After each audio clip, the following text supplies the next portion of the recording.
If you use the internet on a daily basis, and chances are you do, you probably don't put much thought into cybersecurity. You know, your network connections, the pages you visit, the files you download. You should be thinking about these all the time. Welcome to And Security for All. Your host is Kim Hakim.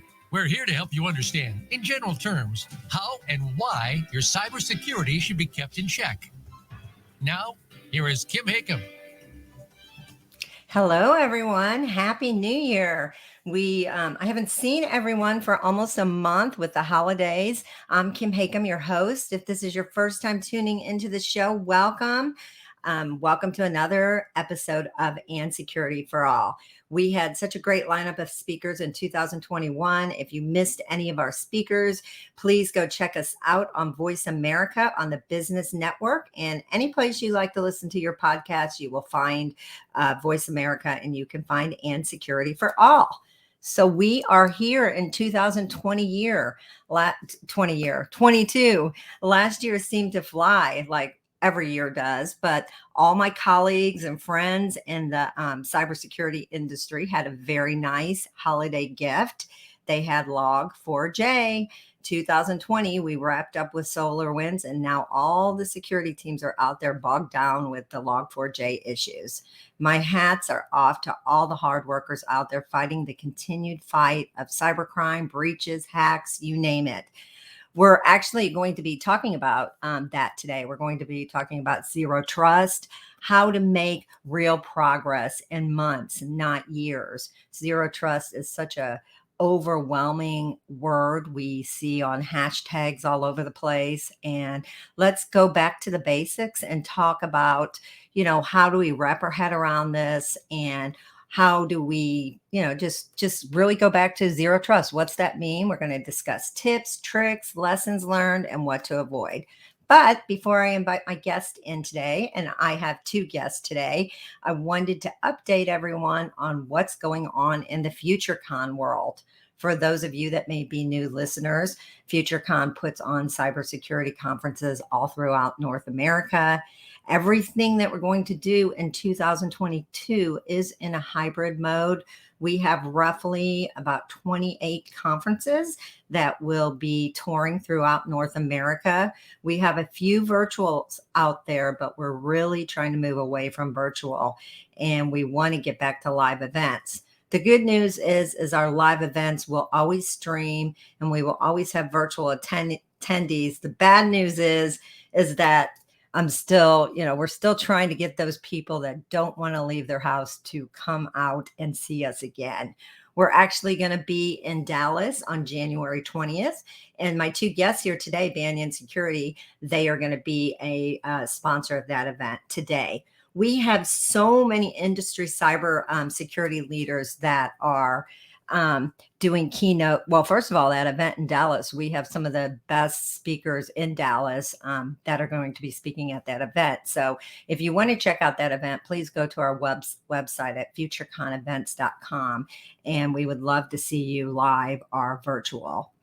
But one thing that we launched right in we started going back to live events around August of 2021.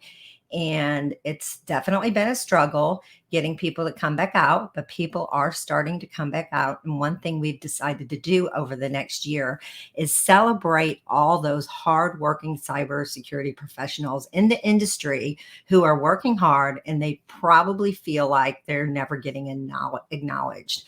So each of our events, we're going to be honoring about 30 individuals in each market with a special award and a cocktail reception. And that cocktail reception will go out to all of our cybersecurity attendees that are going to be at each event. We're super excited about that. We really want to try to acknowledge those unsung heroes really that are out there working hard every day. So if anyone's listening to this and you have somebody in the industry that you think should be nominated for someone that goes above and beyond doing extra their extra work in the industry, please message us because we've been taking nominations for the past year. So today I have two great guests today. I have Den Jones. He brings a unique mix of leadership and IT implementation experience to Banyan Security as their CSO, which is their Chief Security Officer. And I have Carlos Martinez is the Banyan Security Director of Solutions Architecture. Both of these guys came from Cisco, and prior to that, they came from Adobe. So I am excited to welcome my guests today. Welcome, Dan and Carlos. Hey, Kim. Thanks very much for having us, and Happy New Year, everyone. Yeah, Happy New Year. Thanks for being here. So guys, tell me, since you were both at Adobe, you were both at Cisco, and now you're both here at Banyan. One of you guys want to take the lead on how that happened and what you guys are doing? Yeah, I mean, I can open, and then Carlos can add the fun stuff. So I was lucky enough to work in Adobe with great careers, both at Adobe and at Cisco, two awesome companies. I ran enterprise security in Adobe, and then I left Adobe to join Cisco in the IT organization where I ran enterprise security there. And in both cases, responsible for a lot of the identity and access management stuff, a lot of workforce security. And then one of the big things in both companies was our organization. We were responsible for the Zero Trust implementation and delivering Zero Trust, as you said earlier, in months, not years. And, those were two really exciting programs for both companies.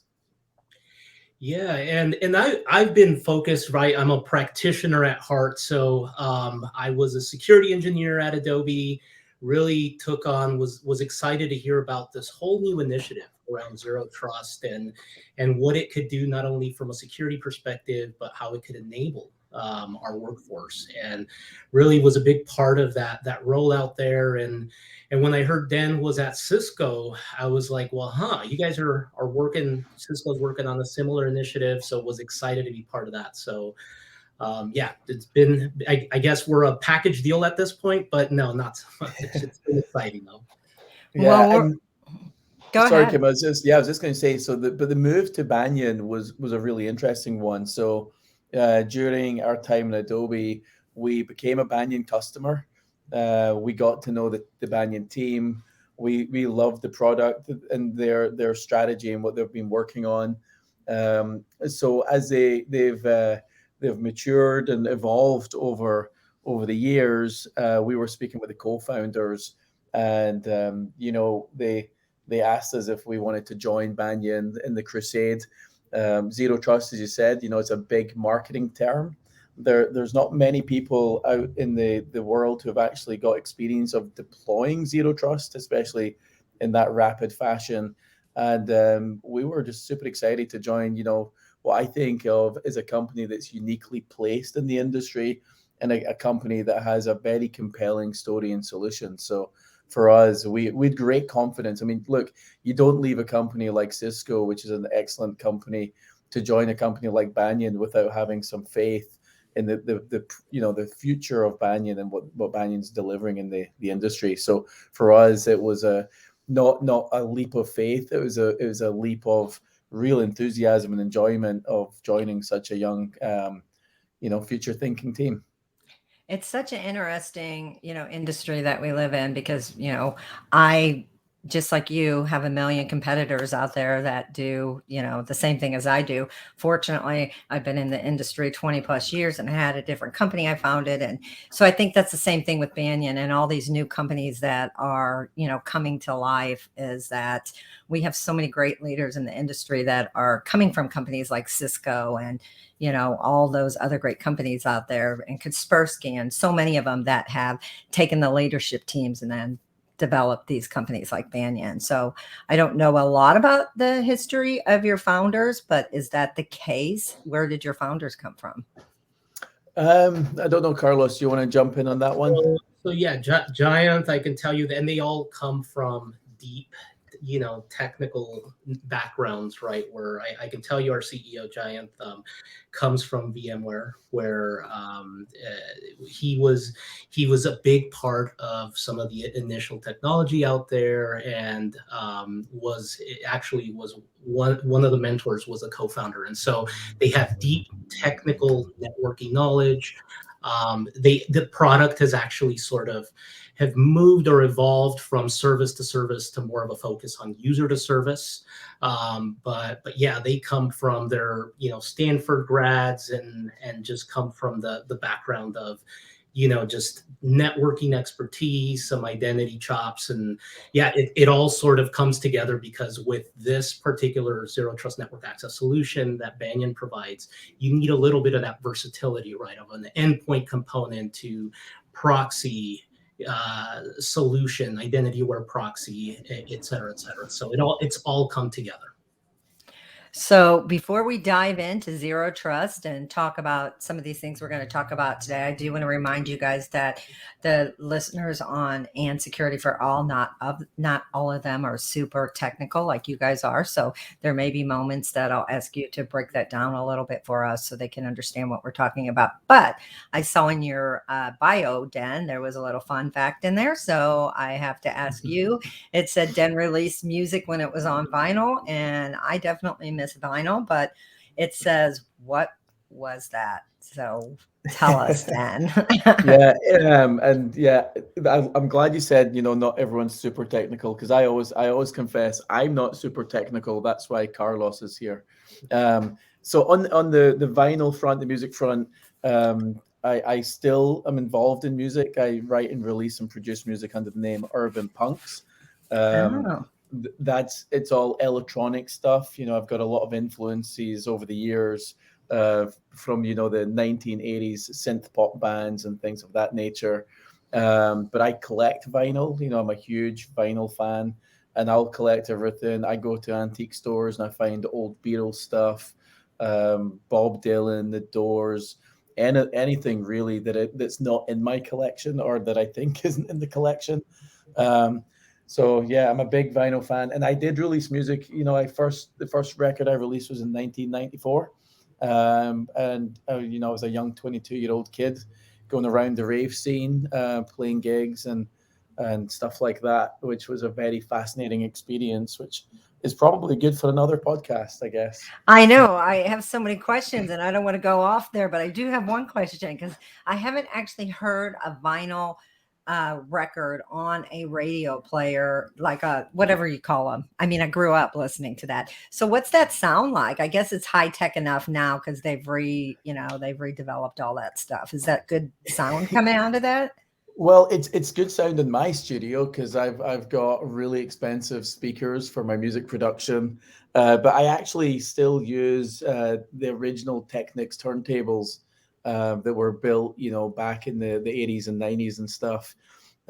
So I'm getting that, the little hiss and the crackle and all those things coming through, which is really, for me, it's part of the authenticity of having, vinyl as opposed to just streaming music. Otherwise Spotify, is cool.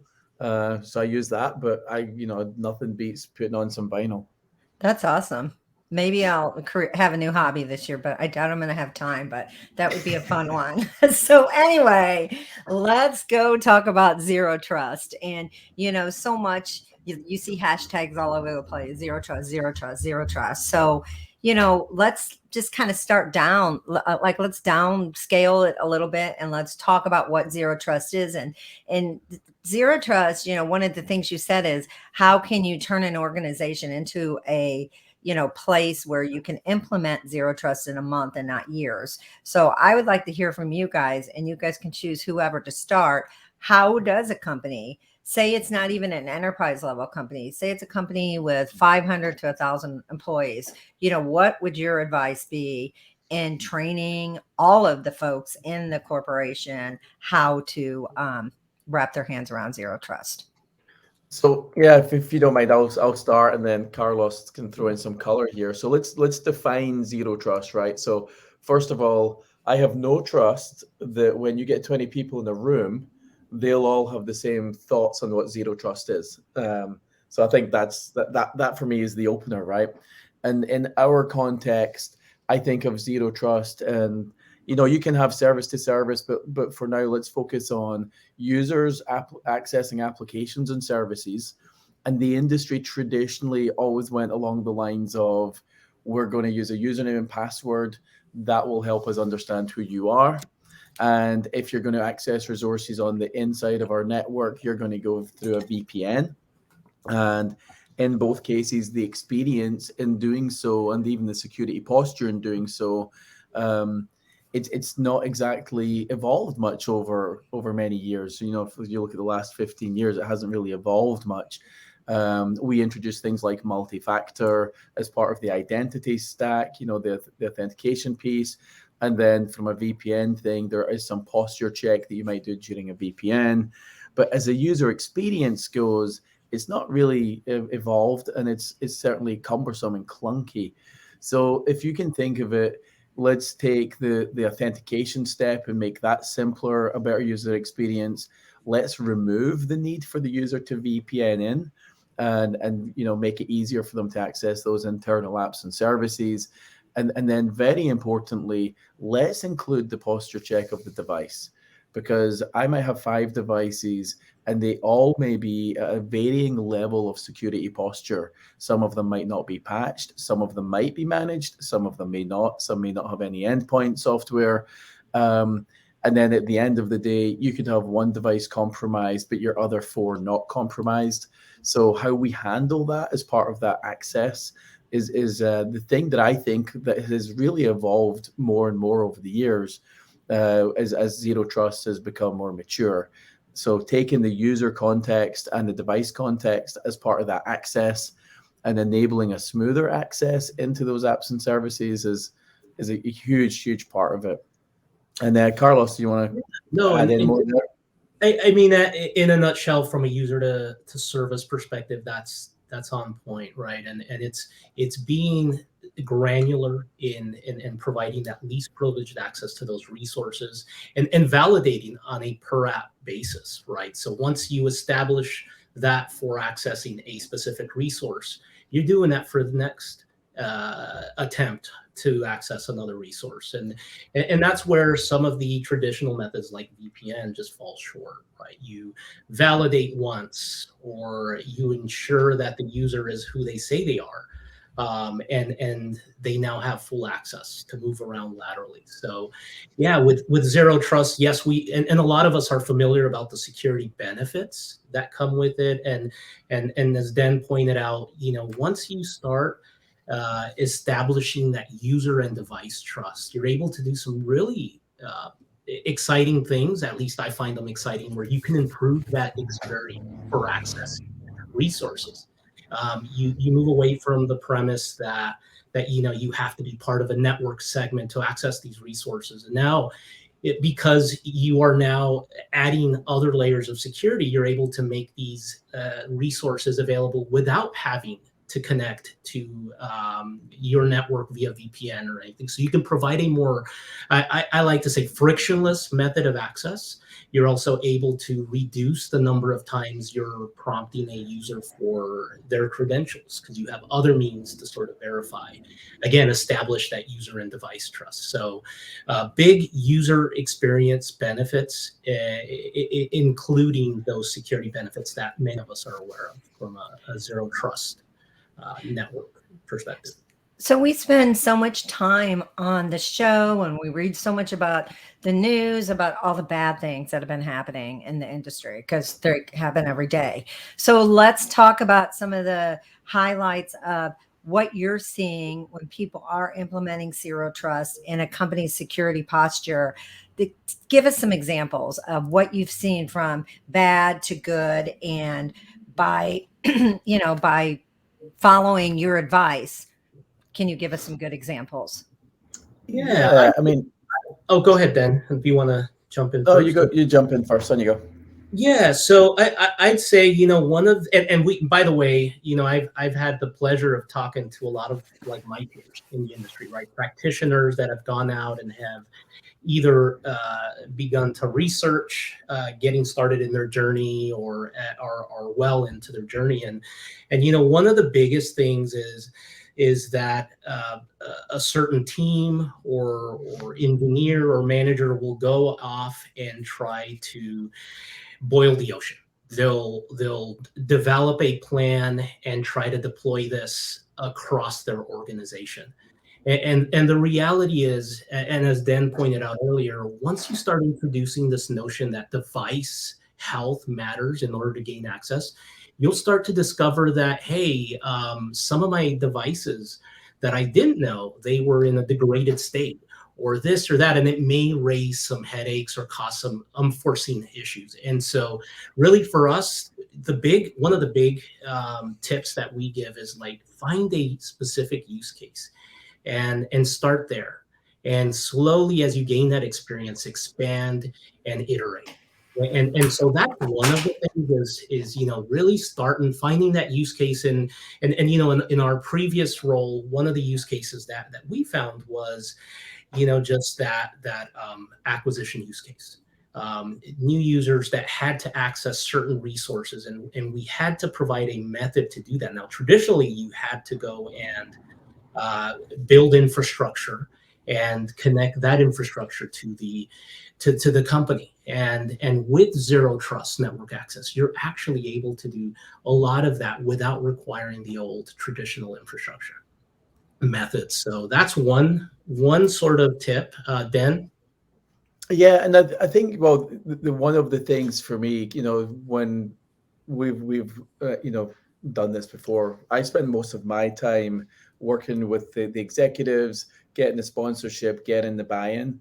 And one of the things for us that we found was it was really, really important that you did have the executive sponsorship and understanding, their support and their role in this. And then the other thing is, it doesn't take an army of people to actually deliver this. What we continually, when we speak with people out in the industry, you hear a lot of people thinking you have to build a team, spend millions of dollars, and you make a huge investment. And as Carlos said, you start small. And what we try and say is get that enthusiasm within the organization. And I always start off with a few stories, Kim. I say, hey, would you love a day where you never have to enter your username and passwords any longer? What about a day where you never need to VPN in? Or could you imagine never having to change your passwords every 90 days?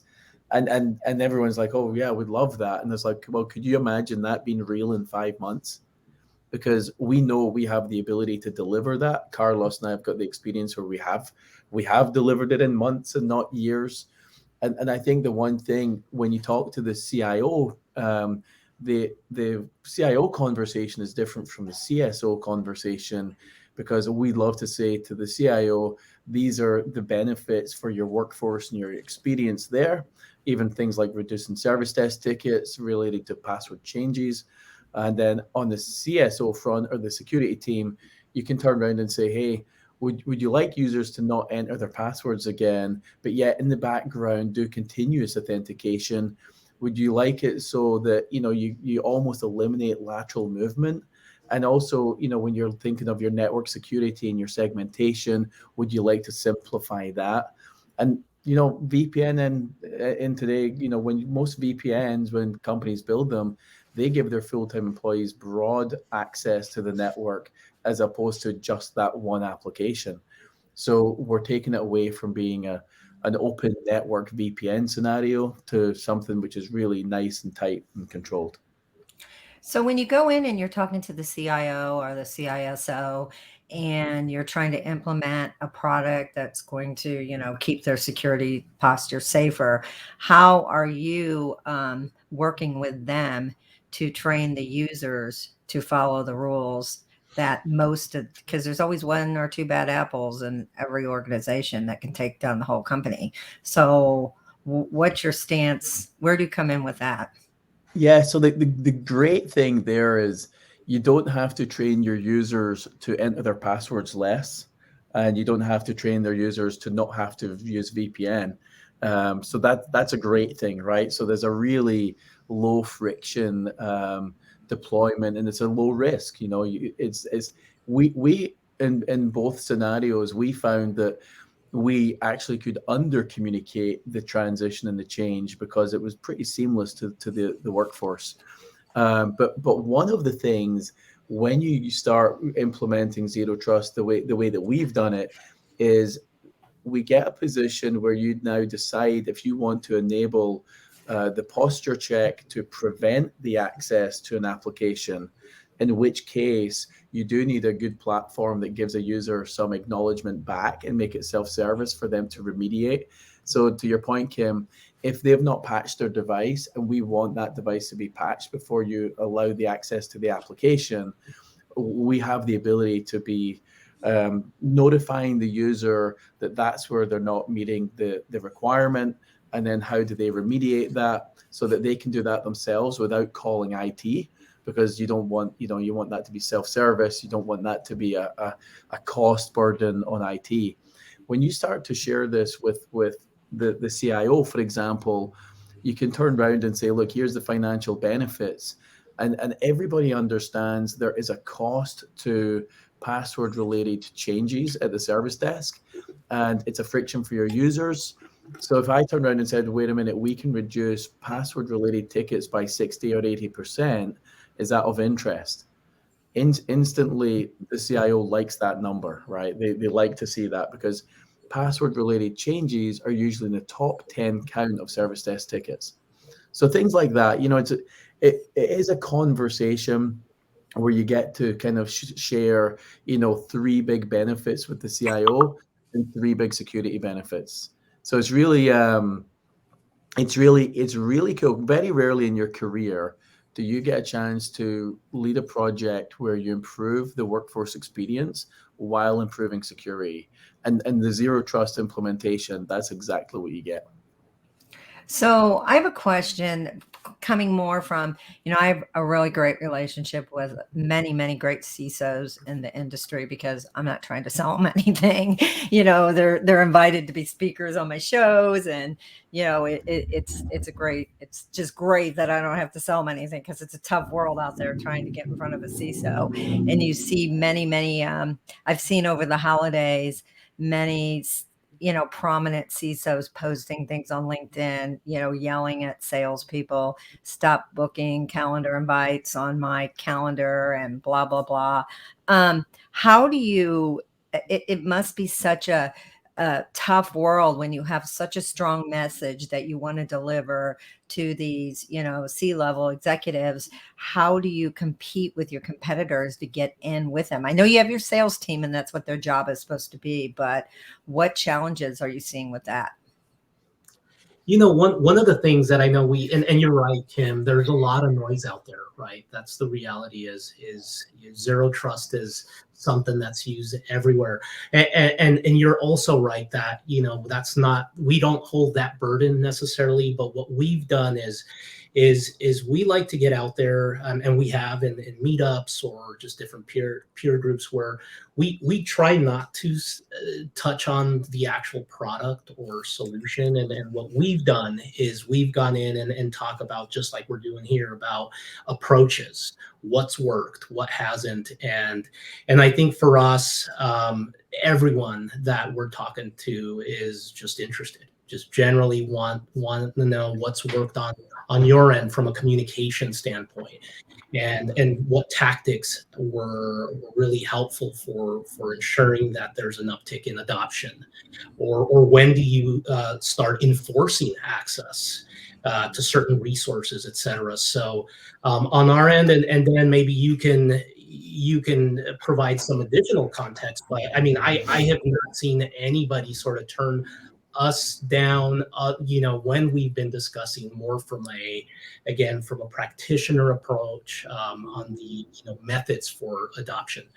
Go ahead. Yeah, Carlos, I was just thinking, first of all, Kim, I'm really surprised, because I thought not every competitor has a Den and Carlos. I mean, I was just thinking, I'm like, is that not the magic secret sauce here? Jeez, I mean, you got Den and Carlos show, come on.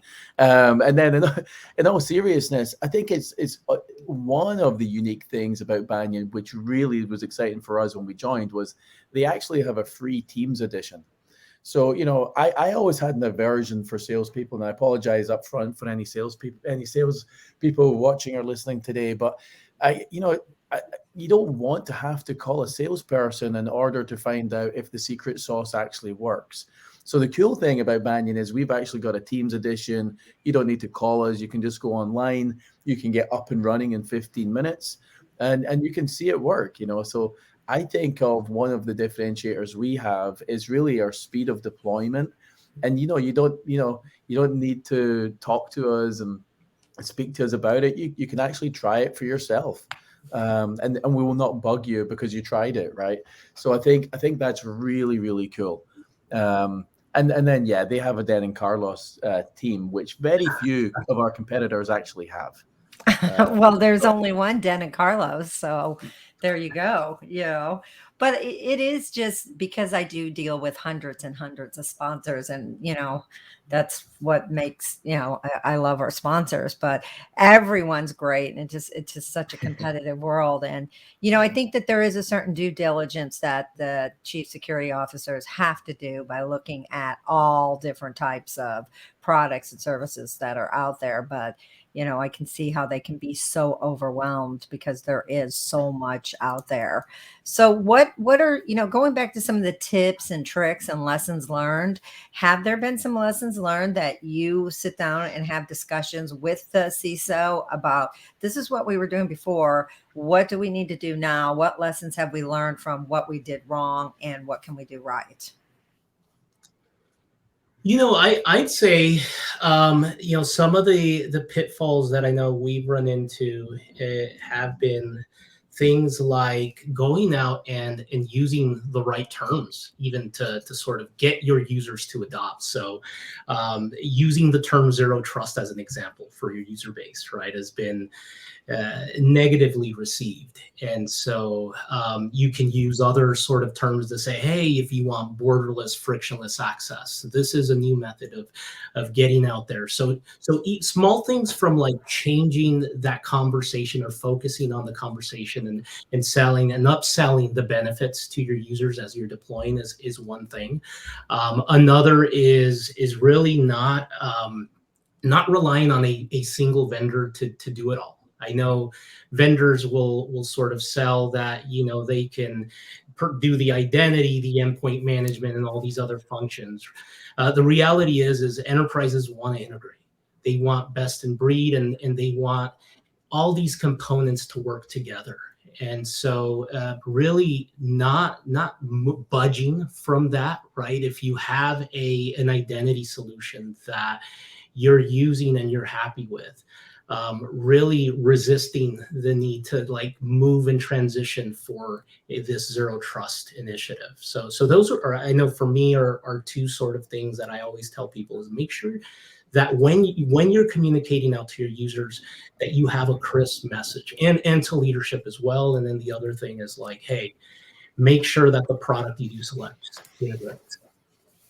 Yeah, it's one thing, Kim, so as Carlos mentioned, you've got existing investments, and it's really, really important that you don't have the executives in the company think that they have to go and buy and invest and throw away their existing investments. So the important piece of this is when you're looking at solutions, you look for solutions that integrate really well with the existing investments you have. Because ultimately, you do want best of breed. Well, some people want suites, but in my experience, best of breed when you're talking about something like this is really, really important. And then ultimately, don't leave with the impression that you need to rip out your VPN.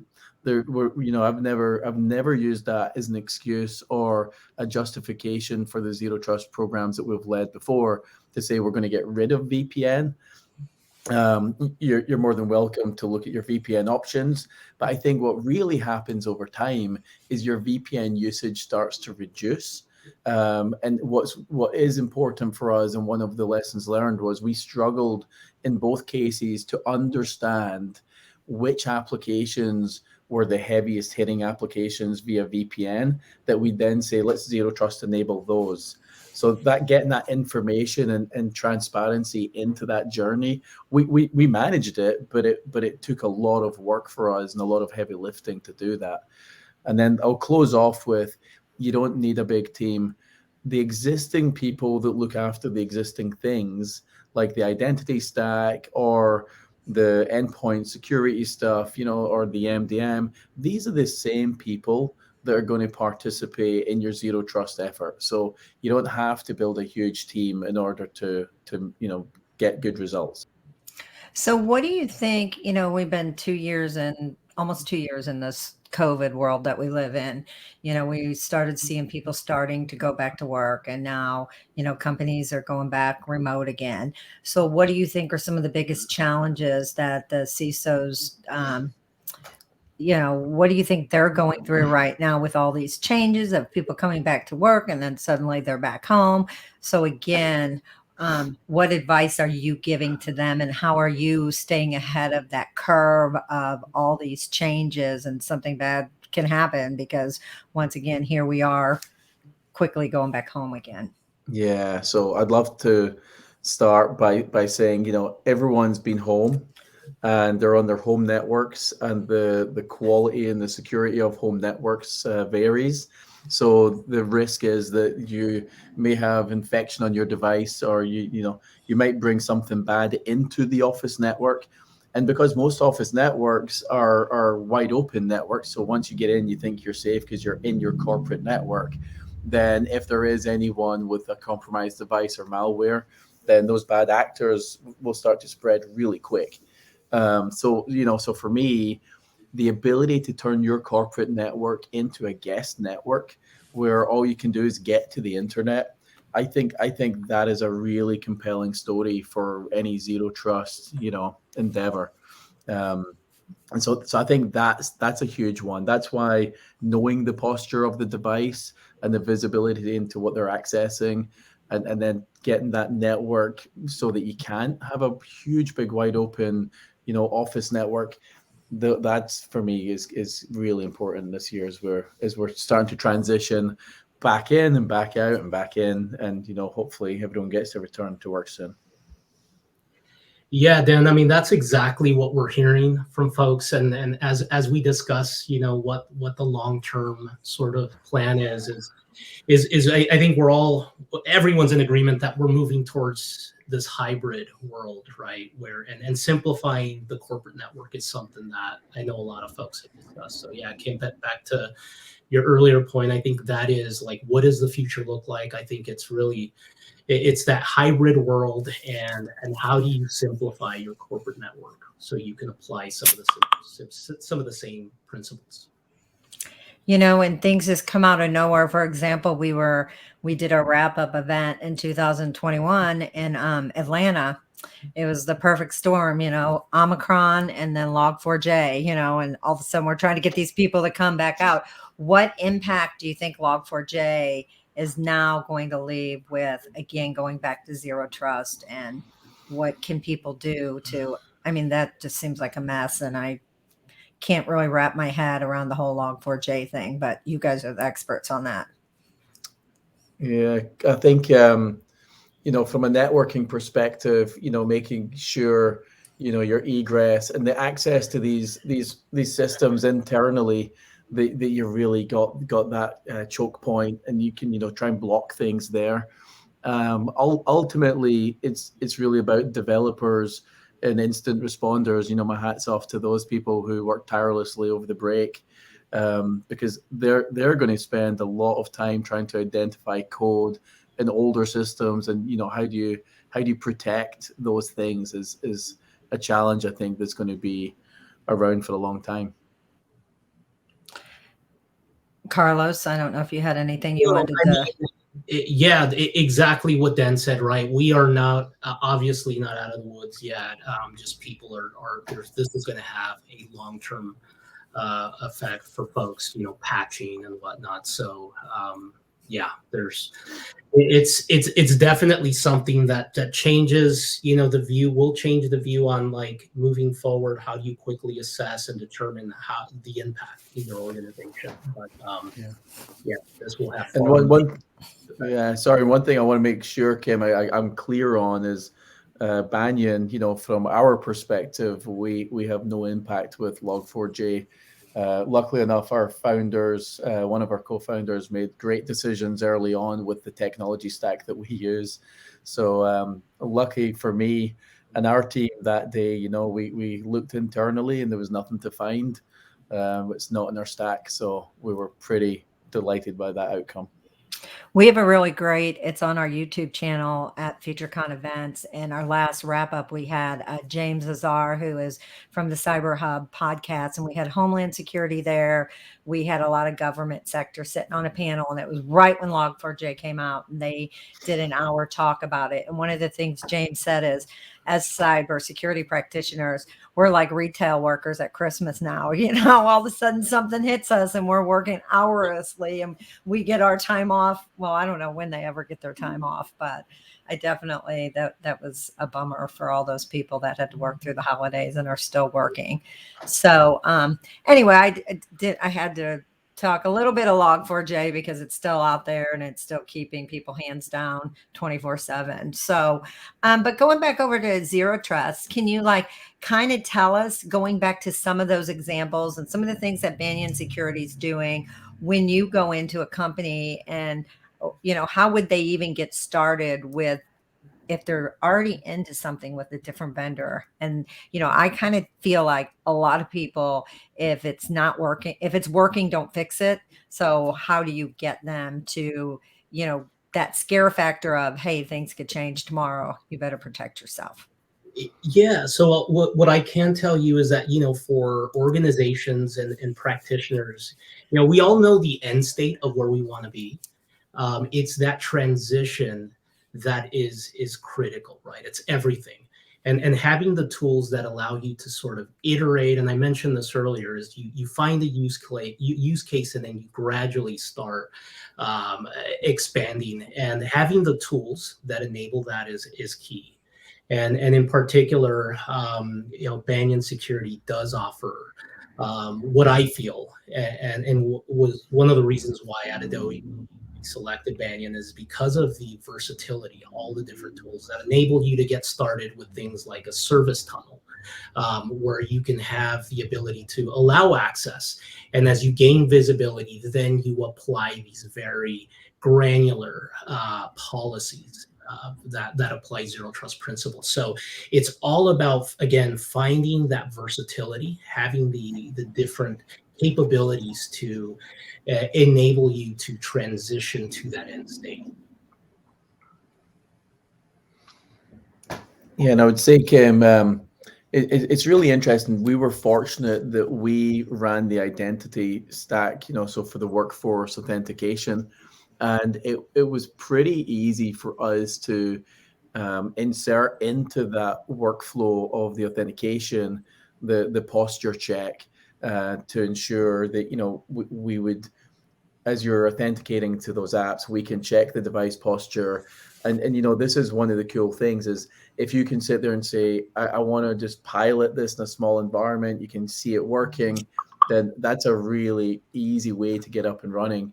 And people don't realize, it is actually pretty simple to get started, provided you have the flexibility within your identity stack. Well, can you tell me, there are some, I've had a couple of people on the show that have, they're trying to completely go to zero passwords, no passwords, but I think it's a little different from what you guys are doing. They're, how are you guys implementing that? I mean, I would love, just for example, this show right now, I hadn't been on my radio show computer for a month. It took me 20 minutes because I couldn't remember my password that I put in a month ago. So I had to reset everything, and it was annoying, and I'm just one person. So what are you doing for people to, how are you implementing that into corporations? Yeah, so Banyan, and there's, the solutions vary out there, but Banyan will deploy as part of the registration process, an ability to establish the identity of that user, and additionally the device through use of certificates. So we're able to securely not just distribute, but also manage the whole life cycle, so that we're reducing that need for you, as an example, to be presented with your username and password. And so that is how we're doing it today with the Banyan solution, and it's great, right? People are not getting the continual prompt to enter their credentials plus MFA, and rinse and repeat, and it's been really, really popular. I think people are like, give me more of this. That's one of the constant, I would say, at Adobe and Cisco, was one of the top three items. Well, it was one of the top three items that we would never get away with, was like, why am I being prompted so often as I access the SaaS and on-prem resources? Yeah, I mean, I've been in the identity game since the mid-90s, Kim, right? So when people started to talk years ago about single sign-on, it was always one of those terms that made me feel sick, because you're not single signing on. Really, what happened for so many years in the industry was you'd log into your laptop or your computer, and then you'd start logging into applications and services.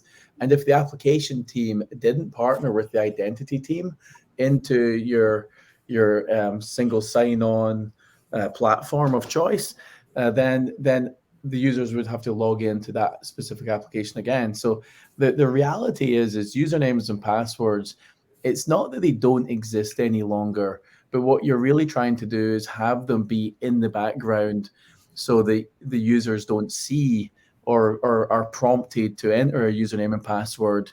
But if you look at the industry and just where the industry is going, we've not eliminated the username and password. We've just made it less relevant, and ideally less in the face of the user. And I will always tell people, it's not about single sign-on. I think of it as dynamic authentication. Like, we might want you to step up depending on the context of the user, the device.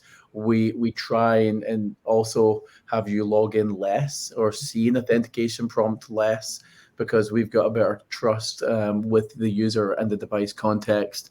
So for me, it's really, it's a very fun time in the industry right now, because we're getting to a position where most of the vendors out there, including the OS and hardware manufacturers, they are doing things that are leveraging, your biometrics and things of that more, your passwords less. And it's a fun time to be in this space. I have Manuel Salas. He is one of our LinkedIn listeners. Thanks. That our LinkedIn listeners have been super quiet today. We have a lot of them out there. He said, did Mr. Jones work for Adobe as well? And he did. And he said he looks familiar. So I'm not certain, Dan, if you have anything to say on that. Man, well, I do look familiar. I mean, I look like very many famous actors out there.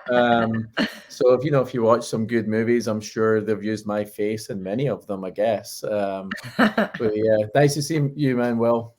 Thanks for checking in. So is there a certain, and he said, hi, Carlos. So maybe. Hello, sir. Anyway, is there a certain industry sector that you guys are better for, or is it everyone your customer, or what do you guys doing with the industry? Yeah, no, there is no particular vertical that, I would say would be more interested than others. We actually have customers across the board. And so really everyone is looking, I would say, at applying zero trust principles in different use cases. Some development heavy organizations, or just folks that really have just the need to get out there and secure some web applications for productivity apps. And so I think for anyone that as far as the customers that I've engaged with, it just varies across the board. So I wouldn't say that one sort of vertical or industry would be more interested, and that's certainly not what I've seen. Dan, did you have anything that you wanted to add? Because I'm primarily asking that because I'm interested in banks, and especially when they're doing MFA and stuff like that. How are you working with banks? Yeah, and I think it's, as Carlos said, there's not one specific vertical, but in the banks, specifically, I don't know as much about our customers as Carlos does, because he's heavily involved with our customers and the customer success team. But I think of it like banks or the financial sector. MFA is vitally important to everything that they're doing. I'm a banking customer, right? So I would hate to think of my banking systems or the privileged people that run the systems in the banks. I'd hate to think of them not using multi-factor. I would love to think of them as being a zero trust implementation, because it's vitally important that, especially the people that run those systems, that they're at least looking at the posture check of the devices they're coming from. And I think the whole industries, so if I just generalize it a little bit, if you think of something like ransomware, like we have the ability with a good zero trust implementation to almost eliminate ransomware spreading across your organization. So I look at banks and other sectors and just say, look, there's not one magic sector, Kim, but we have the ability to, via zero trust, a good implementation, to really combat some of the threats that we're facing right now. Manuel's still out there. I think he's a jokester out there. He said that he lives in San Jose and you guys used to come and get coffee from him. So yeah, I think we certainly did use that Starbucks at Park Plaza, because it was right across from the Adobe Towers. And then, Carlos and I, every now and again, you need to leave the office and get some caffeine. And then Eddie Royal from Dallas. Thanks, Eddie, for chiming in today. This is going to happen. We have about 5 minutes left, and then we're going to start getting people asking us questions right when we're at the end of the show. Everyone's still quiet. I guess they're trying to wake up from New Year's Eve, right? Anyway, so we are we're coming towards the top of the hour, so we still have about 4 minutes left. But let me turn it over to you guys and have you both talk a minute about, each of you talk a minute about some of the tips, tricks, lessons learned, your advice of how to make 2022 a more secure year, so these corporations aren't spending 24/7 trying to fix some sort of ransomware, anything that could possibly happen. Yeah, so I would say again, find that use case in your organization to get started in your zero trust journey. Does not have to, impact the entire company, and so really just focus on that one use case. Gain experience and expand.